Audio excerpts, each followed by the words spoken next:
That's a great question. That's a great question. Great question. That is a really excellent question. And this is where, it gets a little bit harder. Absolutely. It is a great question, and it's one that has real relevance. Good questions, hard questions, even surprising questions. We ask all of them on the Metro. What question do you have for Robin and Tia? Let us know. Go to the WDET mobile app on your phone, hit open mic, and let us know your name, city, and the question you think we should be asking. Welcome back to the Metro. I'm Tia Graham. There's no other way to put it.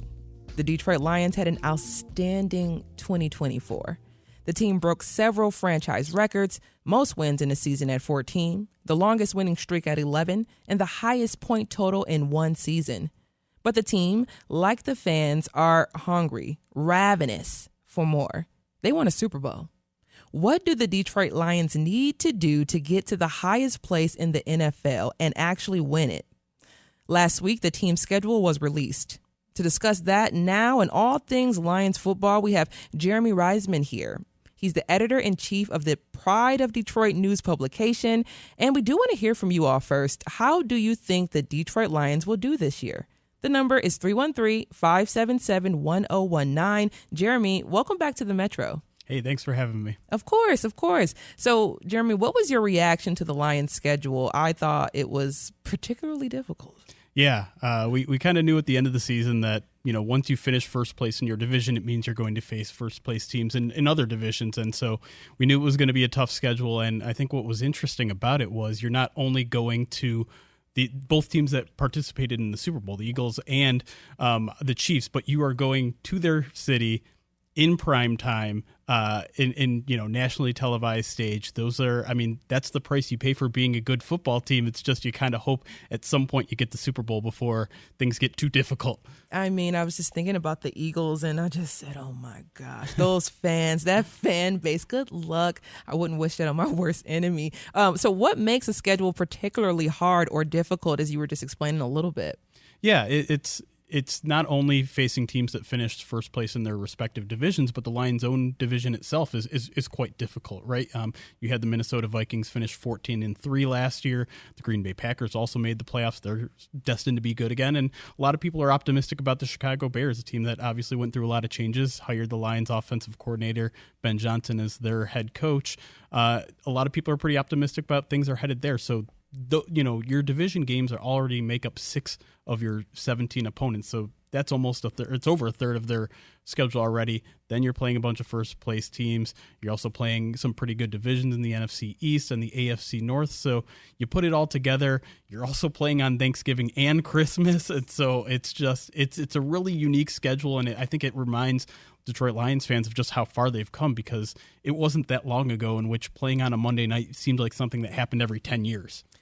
Jeremy, my dad and I were talking about that this weekend, and I said, I have to get myself ready in football shape, I guess you can say, right, watching-wise, because a Monday night 8 p.m. game almost took me out every time. Yeah. So I have to get myself ready for those. I think a lot of folks, too, have to get themselves prepared for just an up-and-down season in terms of watching, because we're going to see a lot of primetime games this year. Yeah. Excited about that. So the Lions are predicted to have about 10 wins this year, right, according to the Caesars Sportsbook odds. Does that make you a little nervous? Maybe a little bit. You never really know how a team's going to respond from a 15-2 season, but you obviously get bumped in the first round of the playoffs there. So I think the thing that would make me a little bit more optimistic than maybe a normal team that you might see like a hangover type thing from is just that this team has been steadily on the rise really since Dan Campbell took over. You go 3-13-1 that first season, you go 8-9 the next season, or 9-8 the next season, and it's just like a constant rise. And they make the big NFC Championship run in 2023. They top it with an amazing 15-2 season. And I think you look at the offseason and you say, well, they didn't make that many offseason moves. They're just kind of standing pat. But the stage has never been too big for this team. They've played in plenty of primetime games before. They played a really tough schedule last year too. And so I think if you look And listen, if it's a 10-win season, they go 10-7. There's a chance they still probably make the playoffs there. And I think what this team does in the postseason is really going to define them from now on. It's not so much about what happens in September through December. It's what happens in January and February. And if they only win 10 games, but they make a Super Bowl run, no one's going to complain, right?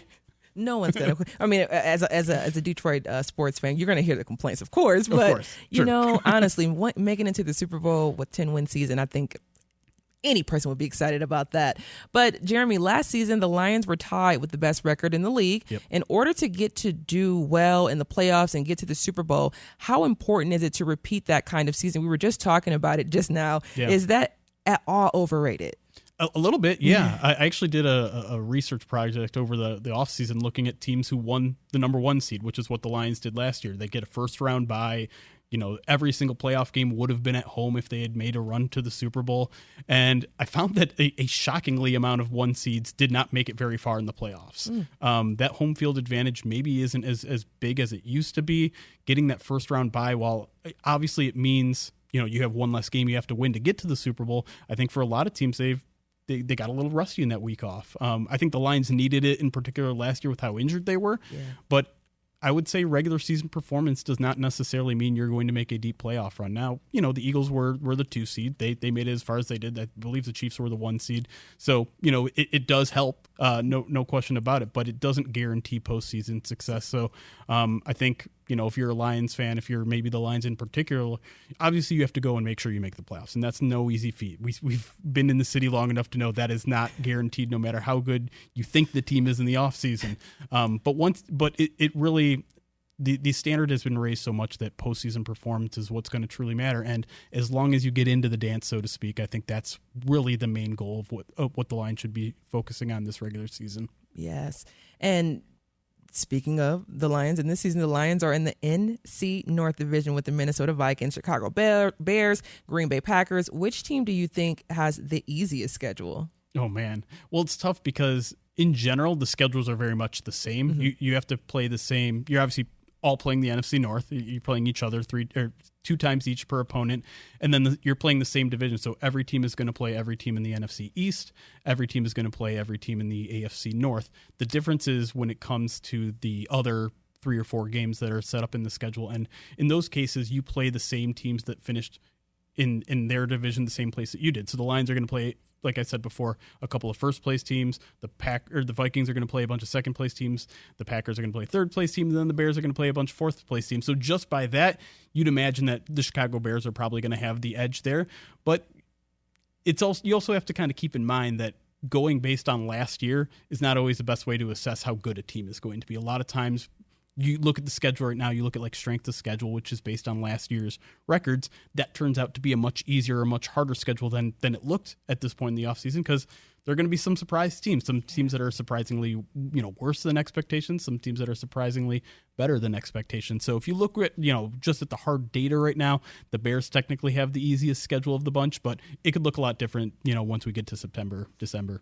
Speaking of the NFC North Division, speaking of the Bears, Ben Johnson is the head coach of the Bears. How do you think he'll do in that position? I'm really excited to see him as a head coach. Yeah, it's been really interesting to see kind of how Lions fans have reacted to that news because, it's no surprise that they're a little upset that he goes to a division rival. He was kind of a superstar here in Detroit and a reason for much of their turnaround. And because of, the way the offense played in the playoff game, there was already a little bit of a souring happen. And then after that, you add to it and you go to a divisional foe. And it's like, okay, now he's kind of... Not just any foe, though. Chicago, like our sister city. Exactly. And, it's a place that means a lot to him personally. So I understand why he made the decision he did. But a lot of people view that as a betrayal. There's a reason why people are calling him Benedict Johnson at this point, which I think is very funny. But I think he has a real chance to succeed. I think they have a lot of good offensive weapons there, but it's also the first year, right? A lot of times first-year head coaches are going to take a while to feel their locker room out, to feel the strengths and weaknesses of the roster, to build a scheme around all of that stuff. It didn't happen all at once here in Detroit, right? It took a while. Now, granted, I think he's dealing with a little bit better of a roster than Detroit did 4 years ago, but I think it is going to take some time, and him being in what we've established as a really tough division means I think Bears fans are probably going to have to wait at least a year or two to see some of the dividends pay off here. Yeah. Well, I mean, as Lions fans, we understand that. Mm-hmm. Now, it's really hard to stay good for long in the NFL because as soon as players get good, they either demand more money, and teams only have so much money to parse out. So how much longer do the Lions legitimately have to make it to the Super Bowl with the roster that they have? It's a really, really good question because you're already starting to see some of the bills come due here with the Lions. Last year alone, they handed out, I think, 3 or 4 market-setting contracts in terms of guys getting top 5 at their position. And you probably have at least 1 or 2 more this offseason and then probably 3 or 4 next season. And listen, there are ways to manipulate the contracts in ways that you can fit on a salary cap and maintain being under the salary cap. But really the key to whether the Lions are going to be able to kind of keep this whole thing afloat is whether they can continue to draft well. Because if you can continue to, replace, some of these big contracts with really cheap rookie contracts, for 3 or 4 years, you could really keep it as afloat as long as you want. The tricky part is you can't miss. You can't miss in the draft, especially in those first couple rounds. And so we'll see. Brad Holmes, the Lions general manager, has done an outstanding job through 4 years. And we're starting to see, too, like he's also having to adjust of, okay, you had all these top 10 picks. You had these extra first-round picks, these extra second-round picks. Well, now they don't have that draft capital. When you're good, you're picking in the late 20s, maybe even, if fingers crossed, the early 30s. But that takes adjustment. That takes kind of a changing of your strategy. And so it makes his job undeniably harder. And so we'll kind of see how he adjusts to that. But I would say with the crew that they've got now, a lot depends on your quarterback, right? Mm-hmm. And so Jared Goff is under contract for, I think, 3 or 4 more years.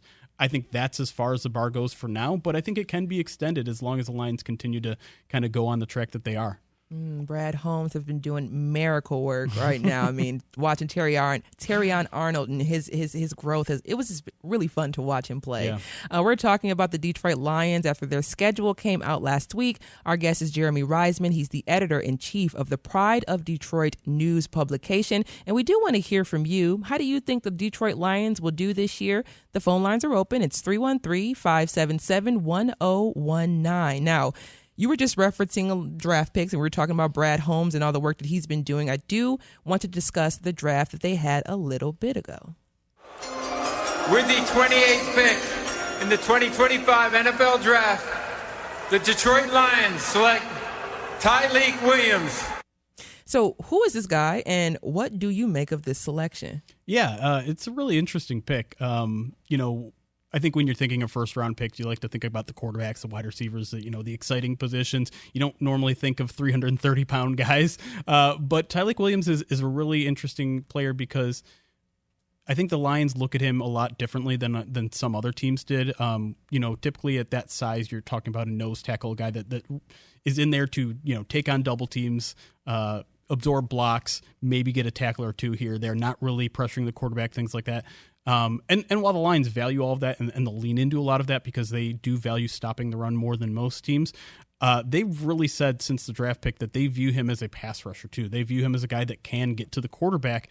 And I think if you look at some of the successful teams of the past few years, you look at the Eagles, you look at the Chiefs, they have big pass rush disruptors right up the middle of the gut. And it's really important to have that on your football team because what's the quickest way to get to a quarterback? Right up the middle. Because those guys on the edge, it's going to take a little bit of time. You can't get right in the quarterback's face, but if you have a guy that's right there, right in the face of the quarterback, it can disrupt the play within seconds. And, the Lions have one of those guys already, and a guy in Aleem McNeil. He's coming off a long-term injury, so they're probably not going to have him for at least the first month of the season. And I think Tyleik can be a guy that can start day one right in the Aleem McNeil position, and then you have kind of this two-man rotation where those guys, you can't play them 80 snaps a game, right? But if you have a rotation of guys, keeping them fresh, keeping them at their most effective, I think that can be a really dangerous thing for opposing offenses. Right, that combo there, that 1-2 punch, I can literally only imagine just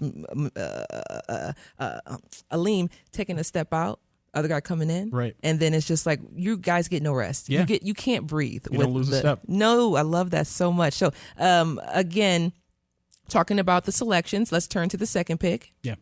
With the 57th pick In the 2025 NFL Draft, the Detroit Lions select Tate Ratledge, guard from Georgia.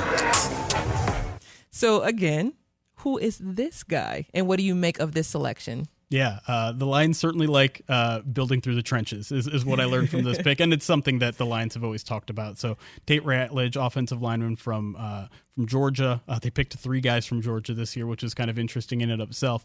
But Ratledge is a really interesting guy, even just by the looks of him. He has a big old mullet. He's got a big mustache. And he's just he kind of has the personality that you would expect someone that looks like that, not to characterize him based on looks, but he does have that kind of like silly, gritty personality.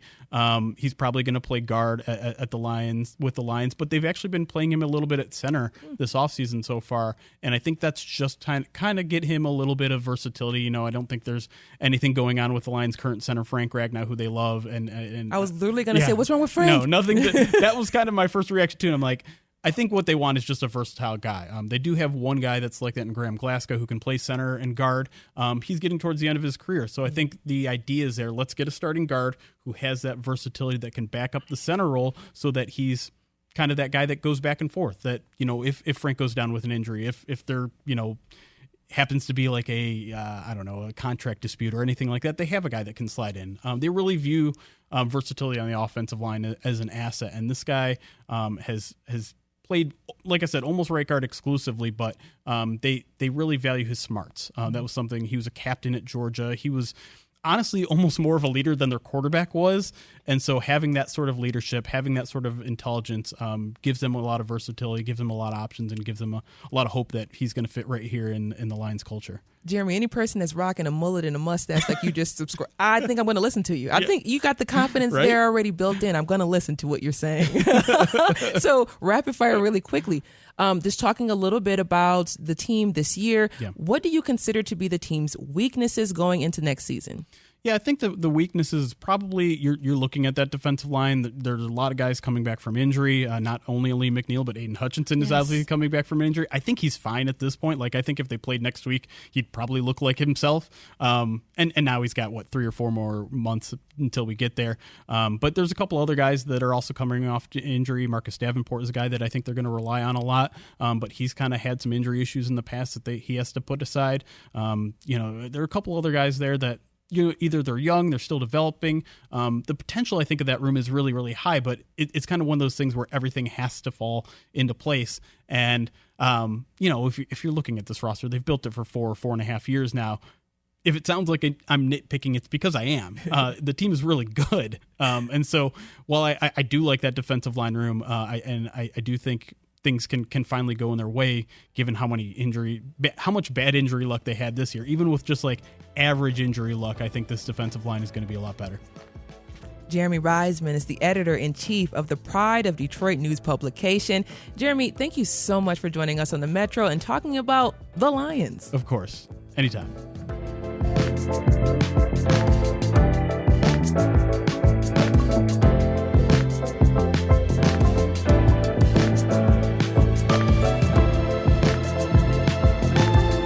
The Metro is hosted by Robin Vincent and Tia Graham. The show is produced by Sam Corey, Kerry Jr. II, and Jack Philbrand. Our senior producer is David Lyons. Our engineer is Nate Bender. Music and creative audio production by Sam Bobia. The Metro is a production of WDET, a listener-supported service of Wayne State University. This is 1019 WDET-FM, Detroit Public Radio, your connection to news, music, and conversation.